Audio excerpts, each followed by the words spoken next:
मतलब ऑपरेशन सिंदूर में पिटने के बाद असीम मुनीर का दिमाग ठिकाने नहीं आया। और मैंने आपसे कहा था कि नरेंद्र मोदी ने पॉज बटन दबाकर दुनिया में मैसेज दे दिया कि देखो इसको लास्ट मौका दिए हैं, अगली बार फिर मारेंगे, क्योंकि उनको पूरा यकीन है कि यह मार खाने आएगा। मुनीर के शैतानी दिमाग में क्या चल रहा है आज आपको बताता हूं। क्या आपकी बार अमरनाथ यात्रा से पहले पाकिस्तान नई साजिश रच रहा है, जिसका हिंट मुनीर ने दिया भी है, उसके बारे में बताऊंगा। यह भी बताऊंगा कि कैसे मुनीर और शहबाज को मोदी डुबो डुबो कर मार रहे हैं और पब्लिक दौड़ा दौड़ा कर मार रही है। लेकिन ऑपरेशन सिंदूर में पिटने के बाद जब से अमेरिका और चीन ने पाकिस्तान को पुचकारा है, तब से पाकिस्तान को लग रहा है कि वो अगली बार नरेंद्र मोदी की मार खाने से बच जाएगा। लेकिन पाकिस्तान इसी धोखे में अपनी कब्र खोदने में जुटा है। पाकिस्तान नेवी के पासिंग आउट परेड में के दौरान असीम मुनीर ने एक बार फिर अपने आतंकवाद प्रेम का इजहार किया। एक बार फिर भारत के खिलाफ उसी तरह की भड़काऊ बातें की जैसी पहलगाम टेरर अटैक से पहले कर रहा था। मुनीर ने भारत के ऑपरेशन सिंदूर में मारे गए आतंकवादियों को श्रद्धांजलि दी।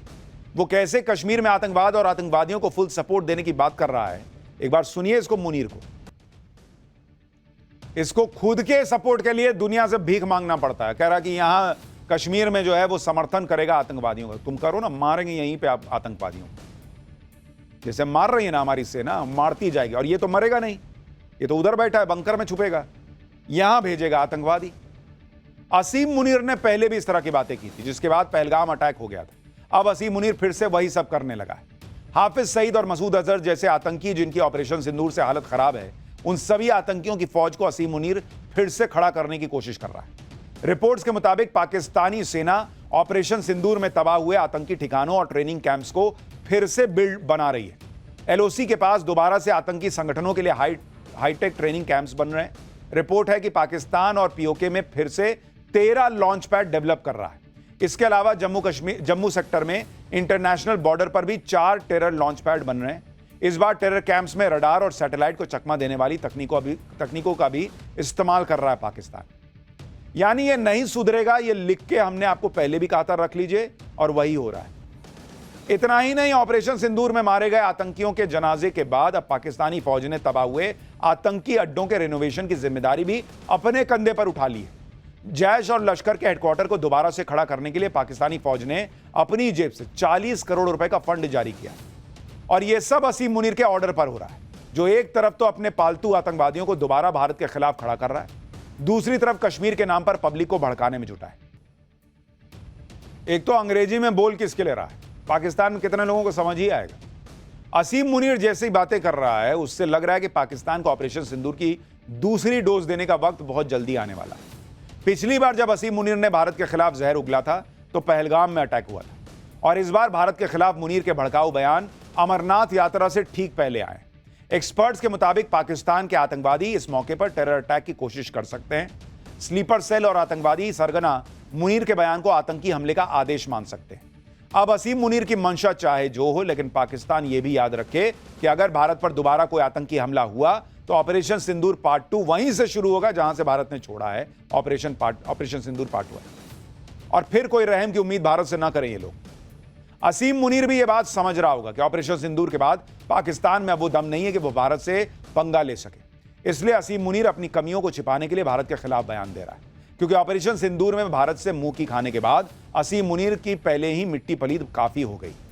ऊपर से पाकिस्तानी फौज को पाकिस्तान के अंदर ही खुली चुनौती मिल रही है।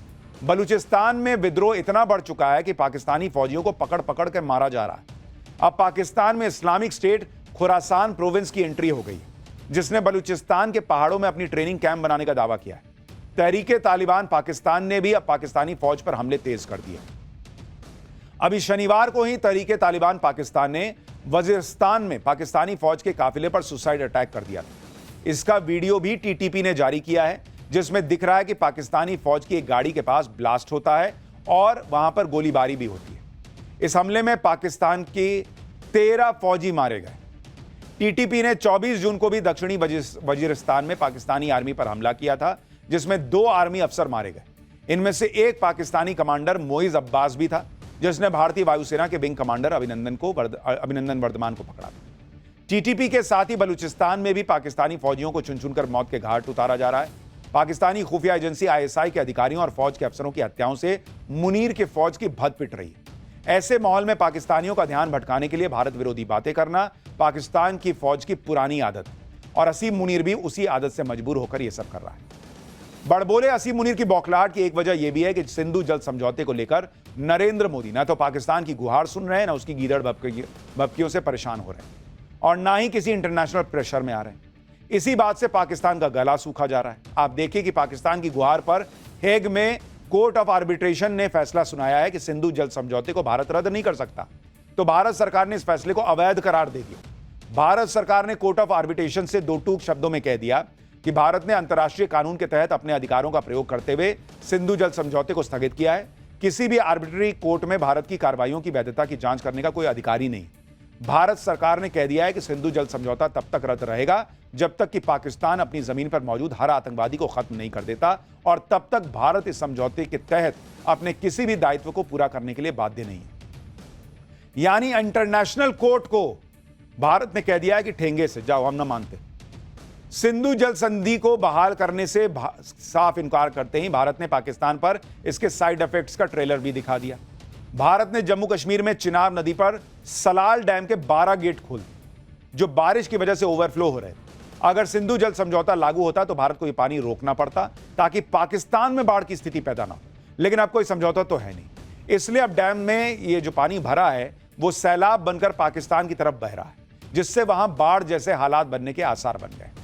तो पाकिस्तान जो है कभी सूखे से मरता है, कभी डूब के मरता है, वहां की पब्लिक मारी रही है, और अगर गलती से फिर आतंकी हमला किया तो भारत फिर मारेगा। तो ये तो चलेगा। पाकिस्तान की पर्ची निकलेगी तो उसमें मार खाना ही लिखा है, लेकिन पर्ची निकालने की बात हो रही है तो बागेश्वर बाबा की भी बात करेंगे।